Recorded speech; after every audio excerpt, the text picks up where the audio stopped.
थोड़े फूल फेंकूं। अरे लाइए हम एक काम करते हैं, देखिए आप लोग बहुत लोग हम आप लोगों पर सब पर फूल फेंक देते हैं। गुरु जी की जय, गुरु जी की जय। जय। आइए आइए गुरु जी, तशरीफ लाइए। क्या करती हूँ जो 12 बजे से यहाँ पे बैठे हैं, क्योंकि हमारे चीफ गेस्ट साहब महिराज ध्वज साहब जो कि आरएसएस के उत्तर प्रदेश के चीफ हैंगे, उनको आने में ये अयोध्या से आ रहे थे तो बीच में रास्ते में जाम वगैरह में फंस गए थे, उस वजह से इनको लेट हो गया तो आ गए। तशरीफ लिया है। आप सबके आने के लिए बहुत बहुत शुक्रिया। सबसे ज़्यादा मैं अपने डिसेबल भाइयों और बहनों का शुक्रिया अदा करती हूँ जो बेचारे ठंडक में काफ़ी टाइम से वो लोग आए।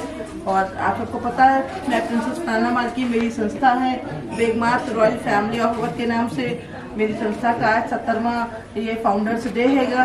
पहले मैं अपनी संस्था पर पत्रकारों वगैरह को सम्मानित करती थी, लेकिन बाद में मैंने 6-7 साल पहले मुझे लगा कि ठंडक बहुत होती है तो मैंने सोचा कि बजाय किसी को सम्मानित करने के अगर किसी को हम ठंडक से बचाने का काम करें तो वो ज़्यादा सही रहेगा। तो अब से मैं 7 साल से मैं ब्लैंकेट डिस्ट्रीब्यूट करती हूँ अपनी संस्था के ऑर्गेनाइजेशन के फाउंडर्स डे। थैंक यू, शुक्रिया। और गुरु परंपरा का मेरा अयोध्या में आश्रम है जी। यहाँ पर लखनऊ में केसर बाग में नाका पे एक गुरुकुल चलता है, वेद विद्यालय, और वहीं पर मेरा आश्रम है।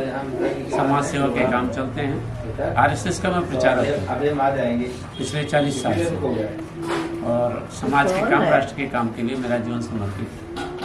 आप सबको मुबारकबाद कि आप लोग एक अच्छा काम करने के लिए एकत्र हुए हैं। और दिल में एक आरजू मेरी मुकम्मल करिएगा। लखनऊ में अगर बात करना है तो बेगम हजरत महल की जरूर बात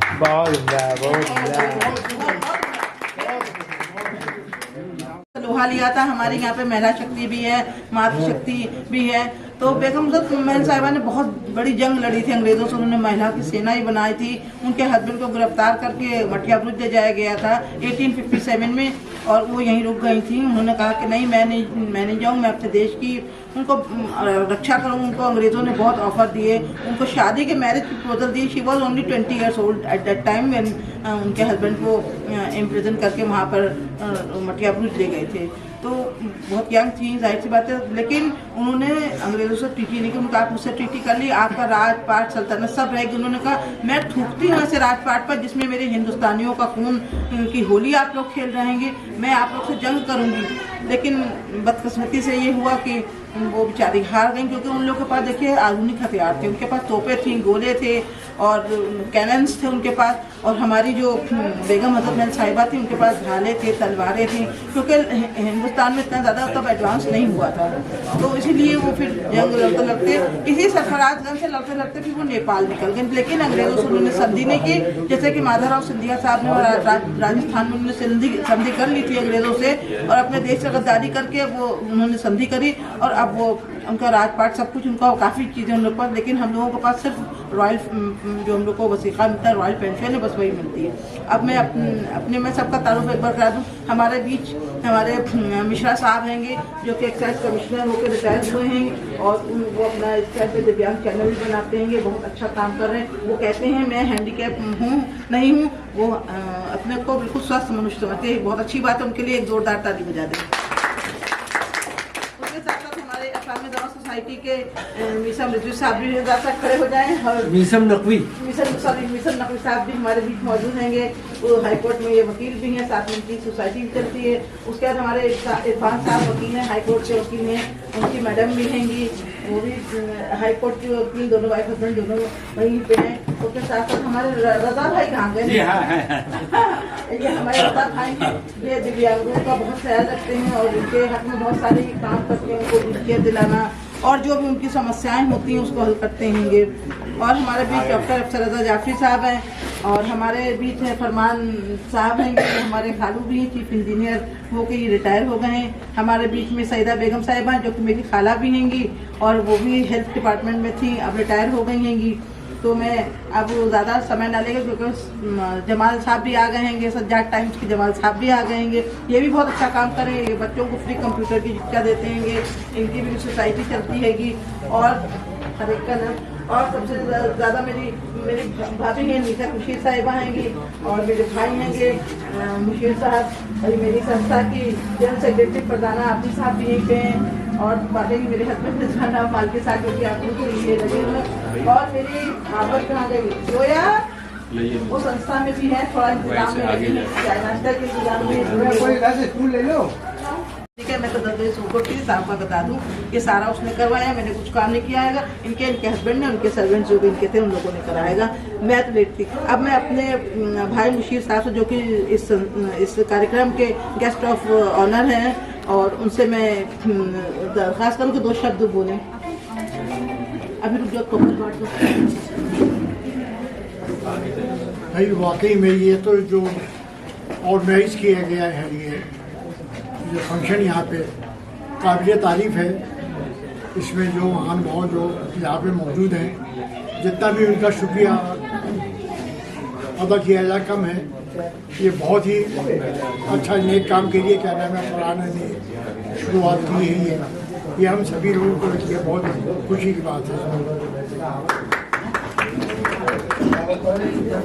आई थिंक कि हम लोगों को सॉरी तो भाई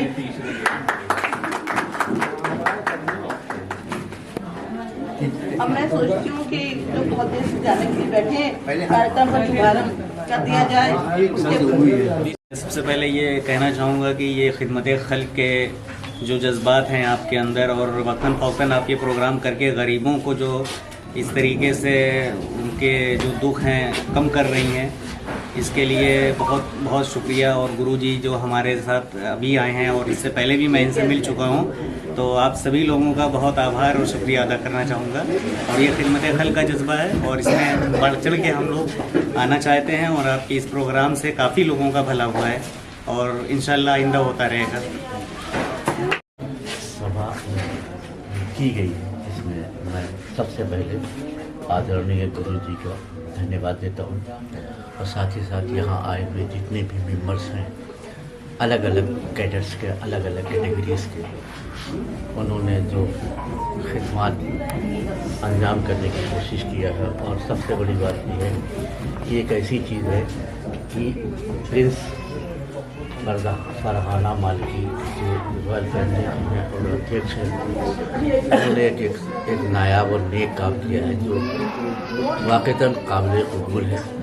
और हर इंसान को इस तरीके से इसमें ताउन करना चाहिए, यानी पार्टिसिपेट करना चाहिए, और इस तरीके से हर आदमी को इसमें शिरकत लेना भी चाहिए, और साथ साथ इंटरेस्ट होना चाहिए। वकील साहब ने बहुत अच्छी बात कही, डॉक्टर साहब ने बहुत अच्छी बात कही। मैं इसी के लफ्ज़ों के साथ में अपनी बात को पूरी करता हूँ। आप सबका बहुत बहुत शुक्रिया। सबसे पहले थैंक्स मैडम को जो कि आपने डिसेबल्ड लोगों के लिए जो ये कंबल डिस्ट्रीब्यूशन में काम किया है।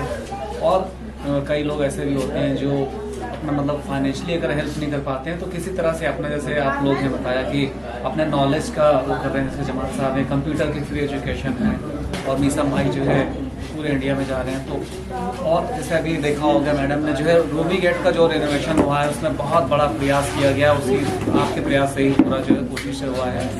और बाकी जो क्योंकि टाइम कम है, तो इसलिए प्रोग्राम की तरफ हम लोग बढ़ते हैं। मेरा नाम जमान मिर्ज़ा है, और मैंने अखबार अपना 2012 में शुरू किया था सज्जाद टाइम्स के नाम से। फिर उसके बाद लगातार लोगों के काम करता रहा, तो मुझे लगा कि NGO भी खोलना चाहिए। तो एजुकेशन पे आप काफी काम कर रहे हैं। Sajjad educational and welfare society एक 2014 में की, जो जब सोसाइटी बनाई तभी से कंप्यूटर की भी एजुकेशन दरगाह अब्बास में गेट नंबर 3 पर फ्री एजुकेशन दे रहे हैं। और जो पैसा दे सकता है उससे लेते हैं, ऐसा नहीं सभी को फ्री देते हैं, जो नहीं दे पाता है उससे फ्री में करते हैं। और लोगों को अपने पैरों पर खड़ा होने के लिए DTP कोर्स है, टैली, ये सब सिखा के जॉब भी प्रोवाइड करते हैं। यही थोड़ा बहुत। देखिए, यहाँ पे आकर के मुझे बहुत अच्छा लगा।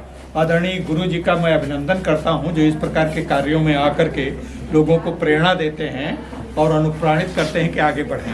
हम लोग सबसे बड़ा काम आजकल के ये है कि हम किसी के भूख बांट लें, किसी के दर्द बांट लें, किसी की जाड़े में हम थोड़ी सी अगर इमदाद कर सकें, तो इससे बड़ा कोई काम नहीं हो सकता। न तो कोई पूजा न नमाज, कोई भी इससे बड़ा नहीं। जब तक हम अगर दूसरों का दर्द बांट लें, उससे बढ़ के कोई चीज़ नहीं है। तो इस काम में आपने बहुत बड़ी, फरहाना बहन ने बहुत काम किया है, इसलिए उनको मैं मुबारकबाद देता हूं।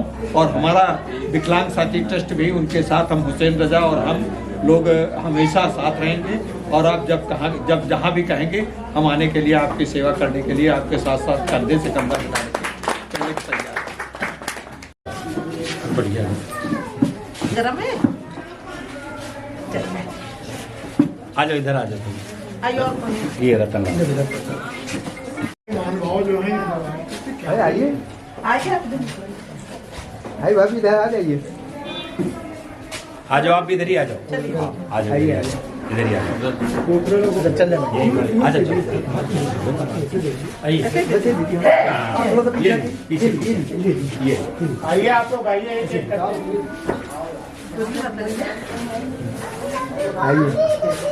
आइए आइए और कौन है? आ जाओ। महानुभाव जो है, आइए आइए आप आइए भाभी इधर आ जाइए। आ जाओ, आप भी इधर ही आ जाओ। आ जाओ, इधर ही आ जाओ। चल जाना। आ जाओ, आइए पीछे ये आइए आप लोग आइए।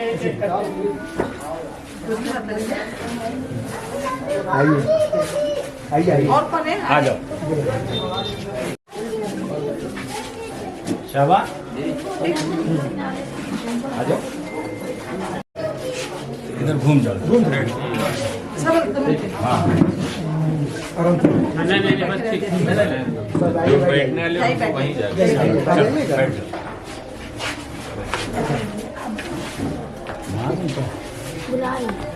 कौन? हाँ, एक मिनट। बाहर जो लोग हैं, जैसे बाहर साइकिल पे है ना, वो अंदर नहीं आ अच्छा रहे। आ रहे वालेकुम। आज इधर हेलो, आइए गुरु जी। उनको दीजिए। आइए प्रधान जी से लेकर के आइए। आपको कर रहे हैं। दुआ करिए कि ये सब लोग अच्छे निकले। नहीं, पुराने मतलब। आइए डॉक्टर।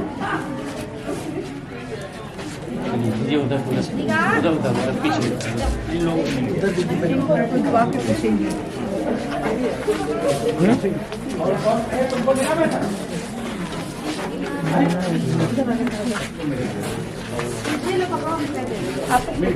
हाँ हाँ, ज़्यादा ना कीजिए वरना घर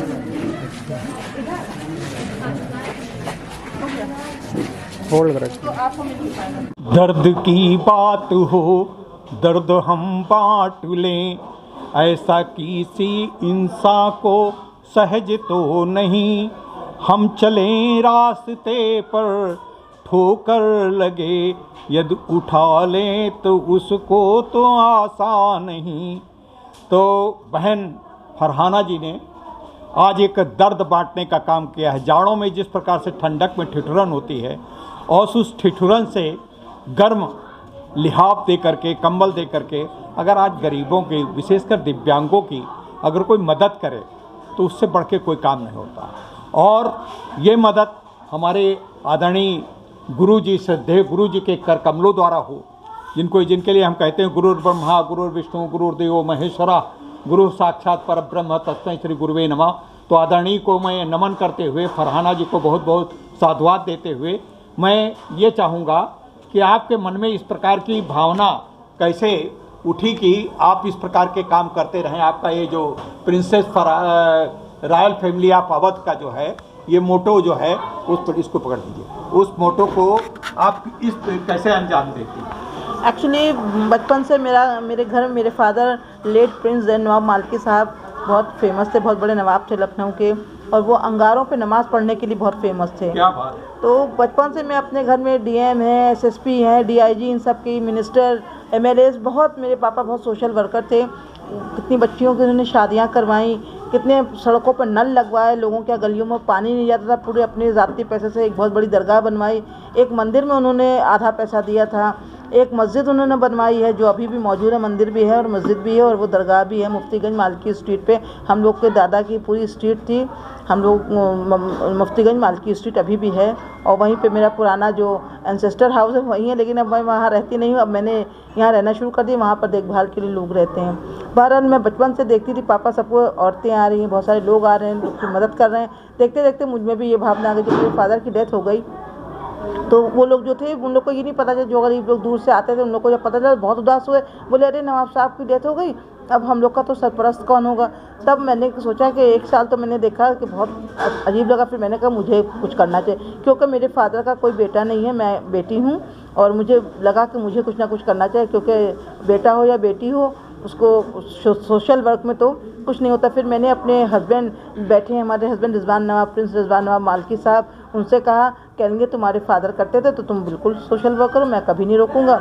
हमारे फादर का एक्सपोर्ट का बिज़नेस था, वो भी हमारे हस्बैंड ही देखते हैं, क्योंकि हमारा कोई भाई तो है नहीं, तो जाहिर सी बात जो भी पापा का था सब हमारे को मिला। बहरहाल बस मैंने एक बार मैं अपनी बच्ची को लमाटनिया गर्ल्स में, मेरी बच्ची छोटी थी तब पढ़ती थी, तो मैं लौट रही थी, ठाकुरगंज थाना बीच में पड़ता था, तो तब मैं पर्दा करती थी और बुर्खा भी ओढ़ती थी। ये हम आपको बात बता रहे हैं 2004 या 3 की बात बता रहे हैं। जब मैं लौटी तो जी, जब मैं वहाँ पे उधर से मेरी गाड़ी वहाँ जाम में जब फंस गई तो मैं ड्राइवर से कहा निकालो, उसने कहा मैम बहुत जाम है। मैंने देखा एक बुर्खे वाली औरत थी, बहुत गरीब थी, और एक माता जी थी, वो शायद नॉन मुस्लिम थी। उन दोनों ने, इंस्पेक्टर था जो भी था वो, उसको एप्लीकेशन दी। उसने उन लोगों की शक्लें देखी, क्योंकि बेचारी वो लोग बहुत गरीब थी, जो मुस्लिम थी वो भी बहुत गरीब थी, और जो हिंदू थी वो भी बहुत गरीब थी।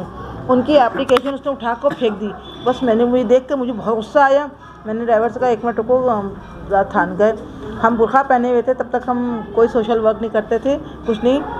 पापा की डेथ नहीं हुई थी, 4-5 महीने हुए थे पापा की डेथ हुए को। तो फिर मैंने देखा कि जो है, मैंने कहा hello inspector, how dare you thrown their application. उसने एक बार मुझे यूँ देखा, फिर यूँ देखा, कहेंगे आपकी समस्या क्या है। हमने कहा लिसन, मेरी कोई समस्या नहीं, I don't have any problem, but why have you thrown, the government has asked you to sit here, you are taking the salary to help this poor ladies, how dare you have thrown this application. हमने कहा pick up and hear what their problem. कहेंगे कि आप बुर्खा ओढ़ती हैं, आपके school के teacher. मैंने कहा that is none of your business, that is not none of your business who I am, but the thing I am saying you just remember what I am saying, do it. उसने उठा तो कहा मैं तो नहीं उठाऊंगा। मैंने कहा तुम अच्छे उठाएंगी। मैंने उसी वक्त फ़ोन निकाला अपना मोबाइल पे, मैंने राष्ट्रीय सहारा, उस टाइम पे अखबार बहुत चलता था, इंग्लिश हिंदुस्तान में मेरी सुनीता एरन जी जो कि लखनऊ डेस्क देखती हैं उस टाइम पर थी, मैंने उनको कॉल किया और उनको बोला। जैसे ही उसने देखा मैं सबको कॉल कर रही हूँ, जल्दी से वो सुनने लगा। में सब मीडिया वाले आ गए, 4-5 राष्ट्रीय सहारा से आ गए, हिंदुस्तान टाइम्स से आ गए। तब हिंदुस्तान हिंदी शुरू हुआ था, नया था, मगर राष्ट्रीय सहारा उस टाइम पर स्वतंत्र भारत बहुत बड़ा अखबार चल रहा था। और वो आग अखबार, इनकलाबी नज़र, ये सब सारे आ गए। कहेंगे व्हाट हैपेंड मैडम, क्या हुआ। हमने कुछ नहीं। फिर उन औरतें समस्या थी कि जो हिंदू महिला थी और जो मुस्लिम महिला, दोनों ने दोस्ती करके बहन बनाया था। उनके मकान पर किसी ने, हिंदू जो महिला थी उनके मकान पर कब्जा कर लिया था, उन्हीं को निकाल रहा था। फिर पुलिस को उनके साथ भेजकर उन लोग का मकान खाली करवाया, और किराया भी नहीं देता मैडम का, जो सुनीता उनका नाम था। तो वो उनके फेवर में आई थी, जो मुस्लिम महिला बुर्खा ओढ़े हुए थी, वो दोनों ने अपने दोस्ती थी दोनों में। तो इस तरह से फिर मैं घर गई, खैर काम तो उनको, मैं घर गई सोचती रही। मैंने कहा मुझे एक संगठन बनाना चाहिए और मैं महिलाओं के लिए काम करूँगी। तो मेरी संस्था बेगमात रॉयल फैमिली ऑफ अवध को, ये 70वां मेरा साल हैगा, 70वां फाउंडर्स डे है। और मैंने उस दिन से मैं निःशुल्क कोचिंग बच्चों को, स्लिम का बच्चों को देती हूँ। नहीं 17th तब से मैंने ये सोशल वर्क स्टार्ट करा। फिर मैंने 10 साल से लगभग मैंने कम्बल बांटने काम किया। मैंने कहा ये मैं पत्रकारों को सम्मानित करती थी, सोशल लेडीज़ को सम्मानित करती थी। मैंने कहा इन लोगों को सम्मानित करने से बेहतर है किसी की सर्दी में, अगर किसी की सर्दी दूर हो जाए तो वो कितना अच्छा होगा। तब से मैंने ये लगातार कम्बल बांटती हूँ। बहुत शुक्रिया। आपको ये जो सेवा का कार्य है आपको विरासत में मिला, और हमारे बीच में एक स्तंभ जो सनातन धर्म जो कहता है सर्वे भवन्तु सुखिनः सर्वे सन्तु निरामया यद् भद्राण पश्यन्तु मा कश्चित् दुर्भाग् भवेत्, उसी के पोषक हमारे गुरुजी बैठे हुए हैं। गुरुजी, आपको कितनी प्रसन्नता होती है जब इस प्रकार के समाज में रहते हुए विभिन्न समाजों को एक सूत्र में बांधने का काम ऐसी बहनें करती हैं, और इसमें आपका क्या संदेश है? सामान्य सी बात है, जहाँ सेवा का काम होता है वहाँ सुख और शांति मिलती है। क्या बात। दूसरा, सेवा के निमित्त जो कोई दूसरे को सम्मान देता है उससे अपना सम्मान बढ़ता है जब हम दूसरे को देंगे। तीसरी बात यह है कि फरहाना जी ने जो कदम उठाया, तो लोग कहते हैं ना कि बड़े लोगों को फुर्सत ही नहीं कि गरीबों का दुख दर्द बांट सके। क्या बात। तो उन्होंने ये दिखा दिया कि नहीं, बड़े हों या छोटे हों, समाज में दर्द को सहने और सुनने और उससे कुछ सीखने और उसको ख़त्म करने की चाहत सब में होती है। फरहाना जी ने इसी कदम को उठाया और आज लगभग मुझे लगता है कि इनके हमारे संबंधों में 7-8 साल हो चुके होंगे, 8 साल से ज़्यादा हो रहा होगा। हम हैं और इनके आदेश पर हम चले आते हैं और जी आपका धन्यवाद। और ये अच्छे काम करती हैं, इसके लिए इनको सुखी रहने के लिए, सम्मानित रहने के लिए और ऐसे काम करते रहने के लिए हम शुभकामना देते हैं। और ये अपने ईमान पे मुकम्मल रहते हुए मौला अली के बताए रास्ते पे चलती रहें और लखनऊ के लिए नहीं, सारी अवध की जितनी भी ख़वातीन हैं, स्त्रियां हैं, महिलाएं हैं, उनके सब के लिए एक मॉडल हैं बेगम हजरत महल। तो उनको भी ज़रूर याद करना चाहिए, समय गुजारिश करता हूँ और अपनी बधाई देता हूँ। बहुत बहुत धन्यवाद। और देखिए, बेगम रॉयल फैमिली ऑफ अवध और उसकी बेगमात के विषय में बहुत से किस्से हैं। बहुत से हमारे परवीन तलहा मैडम को आप जानती होंगी, उनसे मैं बहुत बातें करता था। जी, हम उनके अंडर में काम करते थे। और तो इस प्रकार से जो मजहर अली जो फिल्मकार हैं उनसे भी बात हुई है।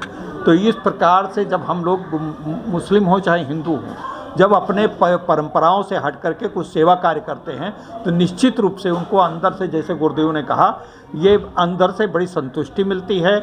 आज के ज़माने में जहाँ लड़ाई झगड़े मार पीट एक दूसरे से लड़ाने की बात हो, उसमें इस प्रकार के जोड़ने का काम करने वाले आपको बहुत बहुत सलाम मैं करता हूँ, आपको बहुत बहुत दुआएं देता हूँ। आपके आगे भविष्य के लिए शुभकामनाएं। बहुत बहुत दर्शकों, हम ये चाहते हैं कि इस प्रकार के संदेश आप भी दें, आप अपने समाज में दें, चाहे हिंदू चाहे मुसलमान हो, चाहे सरदार हो, चाहे सिख हो, चाहे ईसाई हो, कोई भी हो। सभी धर्मों में एक बात समान है कि अगर हम दया करेंगे, अगर हम भूखे को रोटी देंगे, अगर हम ज़रूरतमंद को कुछ उसकी मदद करके उसकी दिक्कतें दूर करेंगे, तो हमको सबसे बड़ा सवाब मिलता है, हमको सबसे बड़ा पुण्य मिलती है। इन्हीं शब्दों के साथ फिर मैं मिलूँगा। विष्णुकांत मिश्र दिव्यांगम यूट्यूब चैनल से आप सभी लोगों का इस्तकबाल करता है। बहुत बहुत धन्यवाद।